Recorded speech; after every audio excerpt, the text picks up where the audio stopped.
ఏలియన్సా? దిగులు పడకు, మేము మనుషులతో చాలా ఫ్రెండ్లీగా ఉంటాం. మీ ఊర్లో ఫ్రెండ్లీగా ఇలాగే ఉంటారా? నా బట్టలు విప్పదీసి ఇలాగే కూర్చోబెడతారా? నువ్వేం దిగులు పడకు, నీ వస్తువులు జాగ్రత్తగా ఉన్నాయి. మర్యాదగా చించేదానికి డబ్బులు ఇవ్వరా? నేను నా ఇంటికి వెళ్ళాలి. వెంటనే నా కట్లని విప్పండి. మా జాతిలో మగవాళ్లు మాత్రమే ఉంటారు. క్లోన్ టెక్నాలజీతో మా గ్రహంలో పునరుత్పత్తి చేస్తాం. నేను చెప్పేది మీకు అర్థం అవ్వట్లేదా?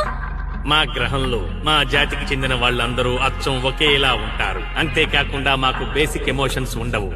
అందువల్ల మేము కూడా మనుషుల్లాగే పునరుత్పత్తి చెయ్యాలంటే మాకు మీ బనానాస్ కావాలి. మనం ఇప్పుడు లైంగిక చర్యలో పాల్గొనబోతున్నాం. అది జరిగిన తర్వాత నీ యూట్రస్ ని బనానాని తీసుకుని మీరేమీ చేయనక్కర్లేదు. ఇంతకు ముందు ఒక దరిద్రుడిని డేట్ చేశాను, కానీ వాడి చిటికెన వేలు కూడా నా మీద పడలేదు.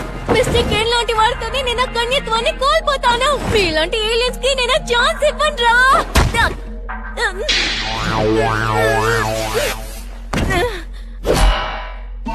మీలో కోరికలు రేకెత్తించడానికి సైనోకైనసిస్ ని వాడి బ్రెయిన్ ని కంట్రోల్ చేస్తాం. ఇప్పుడెలా ఉంది?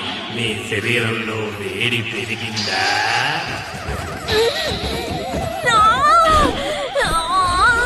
మన సైకోకైనసిస్ ని తను ఎదిరిస్తోందా? తన స్పిరిచువల్ పవర్ చాలా ఎక్కువగా ఉంది. సరే రండి, మనం ప్రారంభిద్దాం.